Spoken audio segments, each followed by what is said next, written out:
17. Malik's monstrous hand clutched his chest just below the throat. The demonic limb twitched twice, as if not quite dead despite its host's sorry condition. Behind the macabre sight, a trembling Lila stared at Eliason. "My love!" she called, running to him and wrapping her arms tight around his body. She smelled of lavender and other flowers, a thing in utter contrast to the horrendous scene. Eliason inhaled deeply, wishing that all else had been nothing but a terrible nightmare. Unfortunately, it was all too true. Pulling away from the blonde woman, he eyed the late cleric. "Lila, what happened here?" It was part luck, and part the gift you awoke. I found you gone from the bed, and came this direction. I thought I heard something, and knocked." She shivered. "I heard the voice of dear Ethan, and when I entered, the merchant stood waiting for me." The noble woman planted her face in his chest. "Oh, Dyson, please do not make me go on." "Just take a deep breath. We need to hear. There may be something important that you don't realize." Mandel slipped past the others and knelt by the Morley's body. While Dyson found himself slightly annoyed with his brother's morbid interest, but chose to ignore it for the moment. I will try." Lila pulled herself together. "The door I stepped through, it shut immediately behind me. I leaped away and saw that abomination." She pointed at Malik's servant. "And then I noticed that the window was completely shattered." Ethan laughed suddenly, and his voice changed. "I recognized the high priest. Then, old Dyson, he was wearing poor Ethan's skin." "I know, Lila. I know. Cedric and one of the servants suffered the same fate." "The boy, too? How horrible!" He held her tight. "What then?" Recovering, the noblewoman continued. "Malik, he started to reach for me with that. I've never seen such a hand. And it came into my head somehow that it would do the same to me as it happened to Ethan. I found the strength to throw myself at him and thrust his arm back into his chest." Rising from the Morley, Mendelin went to the cleric's corpse. "And it caused this?" he asked. "So quickly, against his will?"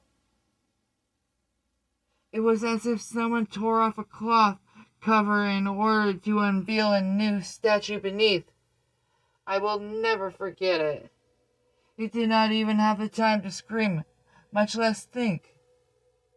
Old Dyson appreciated the justice in the situation. He hoped that Malik had suffered at least as much as any of his victims, especially young Cedric. "And the Morley?" asked his brother, abandoning the flayed form. Mandelin's eyes were wide with curiosity. There was no longer even a hint of revulsion at what he had seen. "You managed that, too?" Her expression hardened. "That beast came at me just as his master did. I do not know exactly what I did, but I waved my hand at him as if slicing with it. You see what happened? Old Dyson understood exactly what had happened. The stress of this situation had stirred up powers within her just as it had him. Her instinct for survival had taken over, and fortunately her action had dealt with the Morlu in the only certain way. His chest is burned, too, remarked Mendel. Deeply, I might add. It must have happened at the same time. I do not remember. I do not want to remember. A commotion arose outside. Old Dyson had tightened his hold on Lila. That's enough for now, he told his brother. We are all fortunate to survive.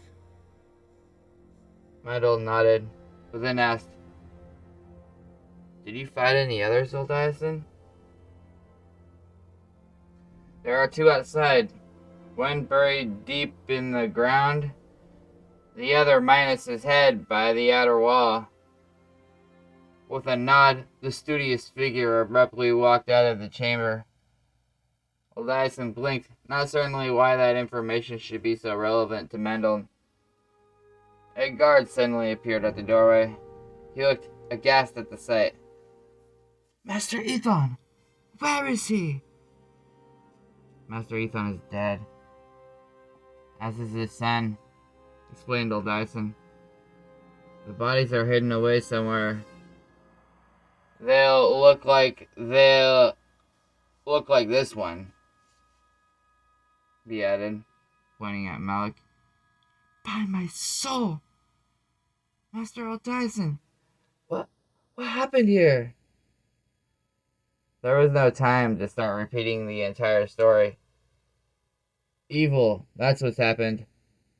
Let's clear things up and pray that we find the merchant and his son so that they can be given a proper burial. I fear Master Ethan might be found somewhere beyond the town. Another guard joined the first. The two exchanged quick words, then the second man left. I'll stand watch here, the first told the party. Others will be told of the dire news. His expression revealed his anguish. Master Old Dyson, is there nothing you can do for them? It took Old Dyson a moment to understand just what the man meant. No, nothing. He swallowed, disturbed even by that notion. I'm sorry. The guard nodded morosely, then took up the position in the corridor. Achilleos put a hand on Old Dyson's shoulder. Might be good if we left here. It might be good if we left Partha completely, Old Dyson returned, scowling. His fears had come to pass. Friends and innocents had lost their lives horribly because of his presence. As soon as possible, in fact.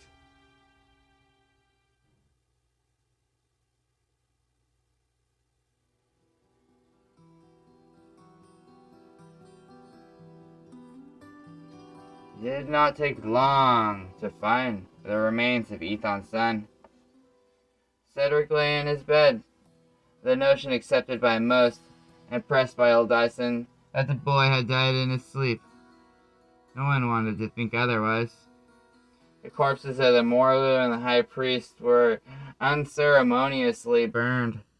No one considered contacting the Triune, although the unspoken thought was that sooner or later someone would come seeking the fate of the missing cleric. However, that was a situation that all were willing to put aside for the time being, or forever if possible. As was the custom of the Parthans, Cedric's corpse was burned with honor, the ashes placed in the family mausoleum the day after the travesty. No one spoke at this ceremony, but nearly all of Partha came to mourn. It was not until 2 days later that they found Master Ethan himself. The Morlu had hidden him well, and if not for Achilleos noticing a massing of carrion eaters, there might not have been anything left to burn. Ethan's ashes were set next to his son and his wife's, and for days afterward, mourners wore across their chests a dark blue sash, the Kajani symbol of honoring a great man. Old Dyson wanted to leave, wanted to make certain that no more happened because of him, but there was always something requiring his attention. First he was dealing with Cedric, then speaking with all those who came to be comforted. No sooner had he finished than that Ethan was found and the cycle started over. Everyone turned to old Dyson for guidance, and old Dyson, who still considered himself just a simple farmer. Curiously, there emerged another source helping the Parthens cope with the loss of their beloved leader, Mendel. When a handful of people came to the house to see old Dyson, who had departed to speak with others, Mendel suddenly brought it upon himself to talk with them. His message was an unusual one that, when his brother first heard of it, caused much concern. Yet to those who had listened, it brought some closure. Mendel spoke of death, but not as a finality. He declared it only a state. Master Ethan and his son lay not just cold in their graves, they existed now on another plane. They had gone beyond the struggles of mortal existence to face new and exciting challenges. Death was not to be feared, old Dyson's sibling insisted, but to be better understood. No one seemed more surprised at these suggestions than Mendel himself. When questioned, he could not explain just when they had occurred to him. They just had. The inhabitants of Partha knew nothing of old Dyson's intention to leave them. That was the way he wanted it. If they discovered the truth, he feared that there would be an upheaval and many would simply give up their lives and follow him. Lila seemed to think this a good thing, but enough trouble had been caused here. Old Dyson wanted to reach the great city without further loss of life. In the city, he told himself, things would be different. No one could attack him surrounded by so many people. It was a lie, of course, but he preferred to believe it. To his surprise, however, old Dyson discovered that his party would be much smaller than he imagined. The news came from Achilles and dealt with an unexpected situation. It was only 2 nights before their intended flight. Lila still urged him to forget sneaking away. If the people wished to follow him, the noblewoman had said, was that not what he wanted? Did he not want to give Kedjan proof of what he offered? What better than scores of willing witnesses, including some who could show their own abilities, however meager at this point? Rather than argue with the noblewoman he loved, old Dyson had walked the dark streets again. He always made certain to stay within sight of more populated areas, not desiring any repeat of the attack. It was doubtful that there were any more of Malik's creatures about, but one could never tell. Still, despite his precautions, he had sensed someone quietly following him. Only when old Dyson had turned a corner and waited did he discover it to be the archer. "Oh, there!" Achilles blurted much too loudly. "I'm no Morlu, I swear." "You knew I'd hear you and wait," old Dyson returned. "Otherwise, I'd never noticed the sound." His friend grinned. "True. I'm that good. What do you want?" Achilles immediately sobered. "I wanted to talk with you in private. This seems the only way. I apologize if it's wrong." "You can talk to me about anything, Achilles. You know that. Even Saranthina."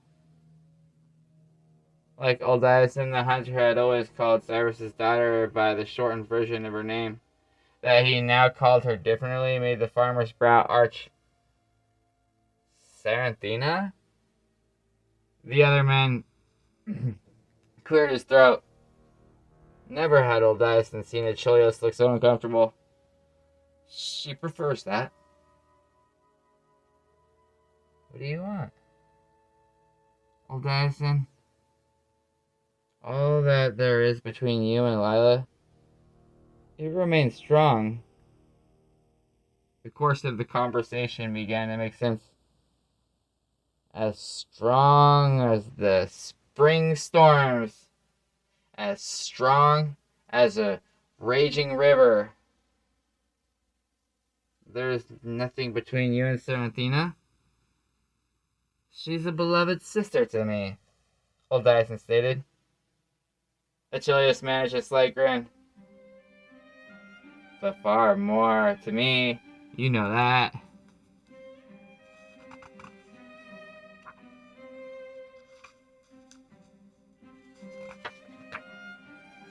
I've always known that.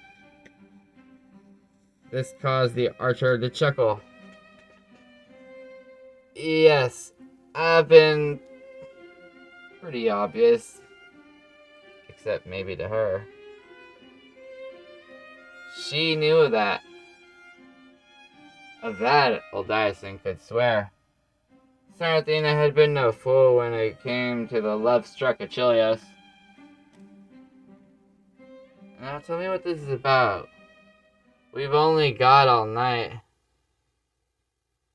Well, Dyson, Saranthina wants to stay behind when you leave. I want to stay too. That she wanted to stay startled him, but that Achilles wanted to remain with her was not so surprising. Old Dyson found that he was relieved by the news, even though there was a part of him that ached at the loss of his friends. I wanted all of you to stay behind. That Saranthina wants to do so now, I have no problem with. I'm also glad that you'll be there for her, Achilles. Does she know? And if she does, do you expect anything to change between you? That produced a wider smile. I've recently had some hint that it has. This was even better. No, joyous news. Then I'm doubly happy. I wish that she could see you as you are, Achilles, and that the two of you will be safe. Makes me glad also. There is that last. I shouldn't abandon you. Of all people, this is not the end of the danger. There will always be other Maliks. I should be standing with you. Well, Dyson halted him. You've done more than you should, just as Saranthina and Mendelin have. I told you before, I wanted all of you far away from me. You spoke the truth. There will be other Maliks, especially as long as the Primus still commands the Triune. I want none of you near me when the next comes. Not even Lila. She'll never leave you. No. But I've got to try to make her see sense. If I do, please watch over her for me, and Mendelin too. The hunter extended a hand, which made old Dyson clasp tight. You know you can ask anything of me, Achilles muttered. Even to stay. You could do me no better favor than to leave and keep the others with you. What about the Parthens? What do I tell them when they discover you missing? They won't like it. Old Dyson had considered this for quite some time, but all I could say now was, tell them to keep growing. It was the words of a farmer, and so the truest he could speak. He hoped that they would understand. He also hoped that they would forgive him for forever altering their lives. There would be no peace for them now. No peace at all.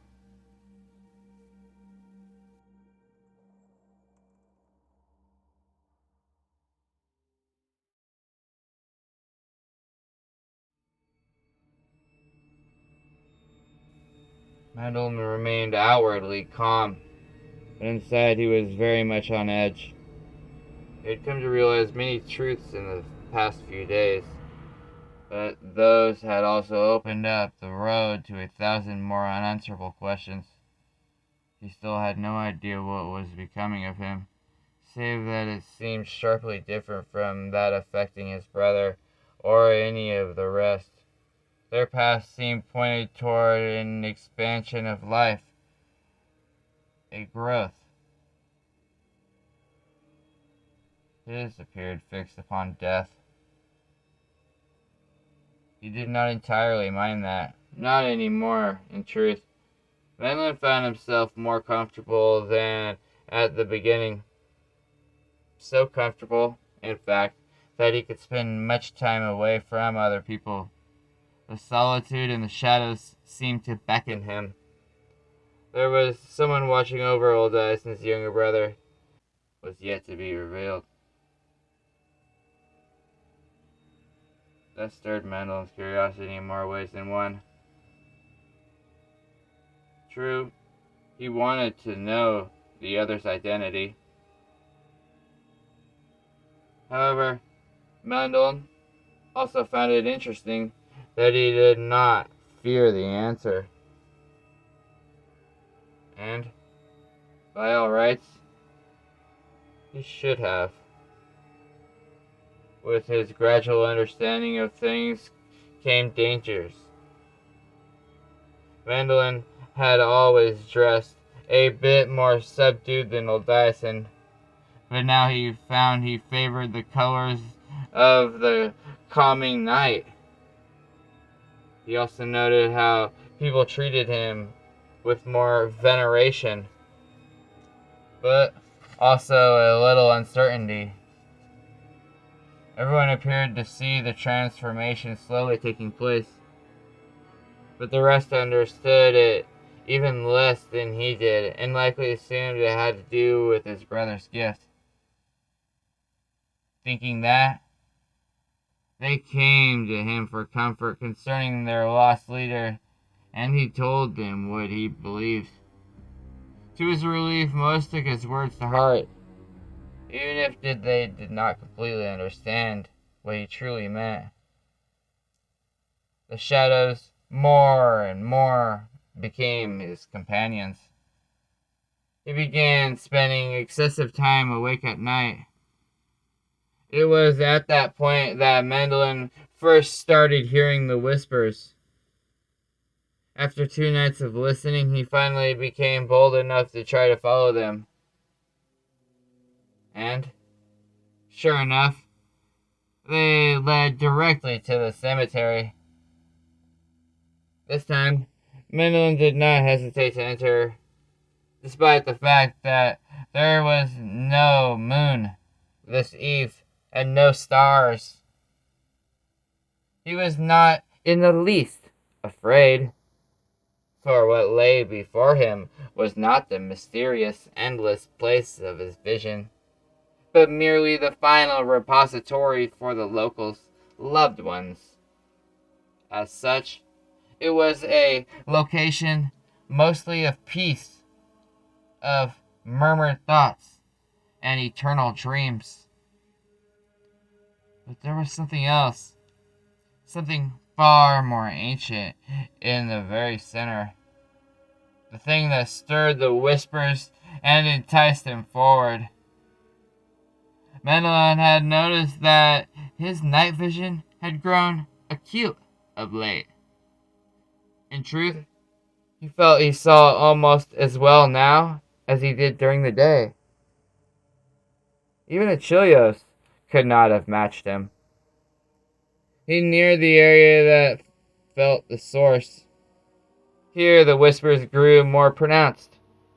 Most of them were from the graves nearby, and they talked of their lives as if those lives continued to this very moment.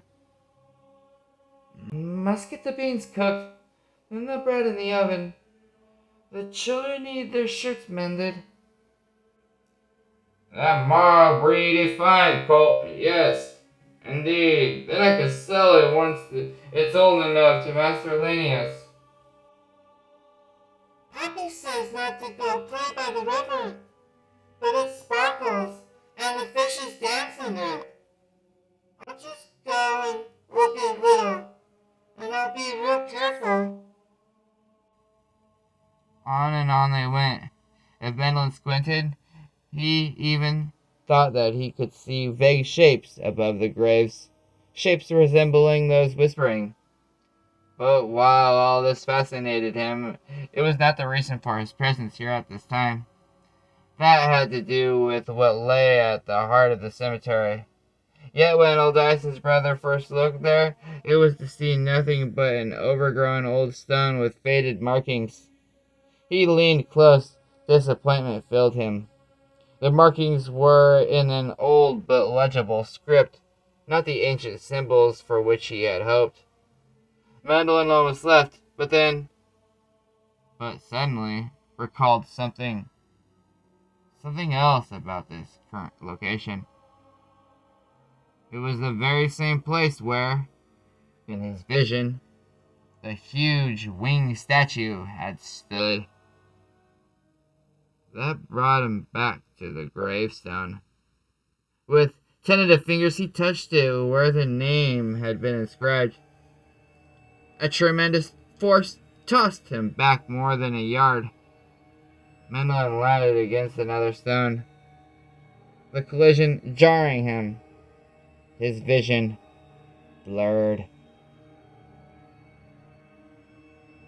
A huge, half-seen shape suddenly stood above the stone.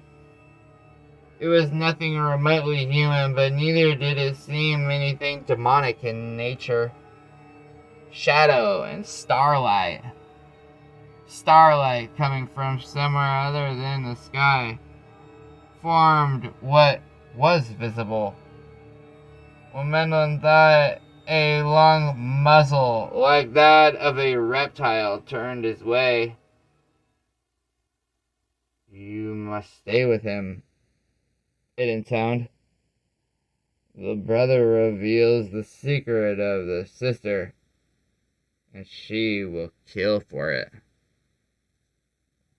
Mendelin's vision finally cleared, and the shape vanished. All was as it had been before he had touched the stone. Somehow, though, he knew that it was not the marker itself that had been summoned this, whatever it was, to him. No, the true source was buried beneath the grave there. The marker had merely acted as a conduit of sorts. What did that mean? Mandolin ran the words through his head. You must stay with him.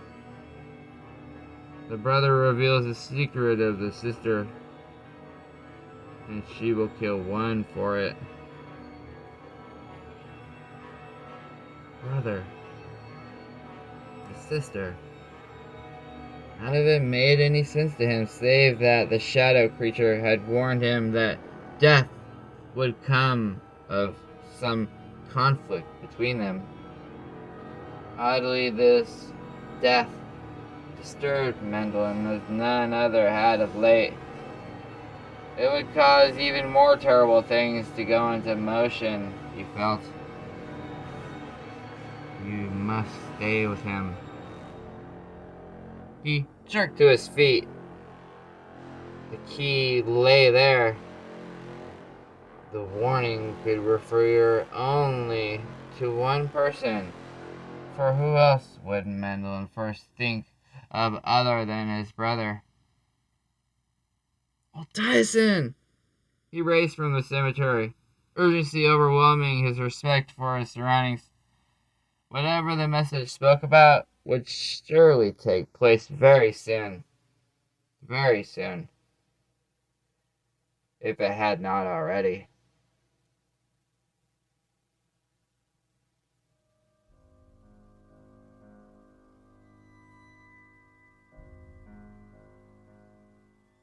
In the dark of night, the cathedral was literally a gleaming beacon that welcomed all to it, no matter what time.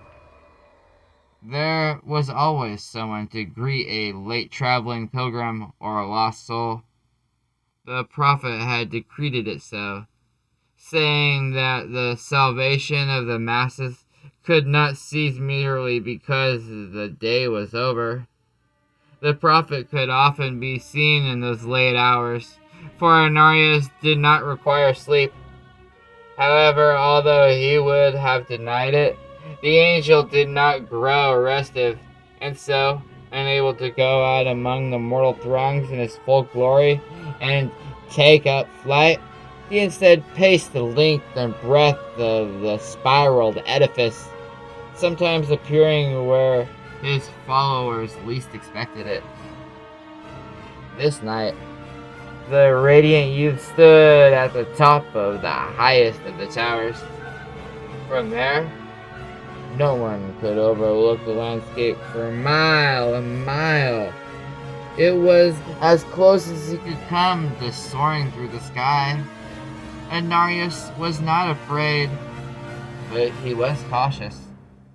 The game he played against Lucian required tact from both in order not to upset matters and reveal sanctuary to his brethren.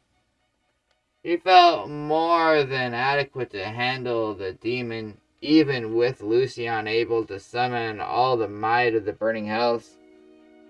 After all, this world was Ananias' creation. No one could take it away from him. Not the demon. Not her, and not even some simple farmer whose lifespan was less than the blink of an eye compared with his. And they would all soon find that out.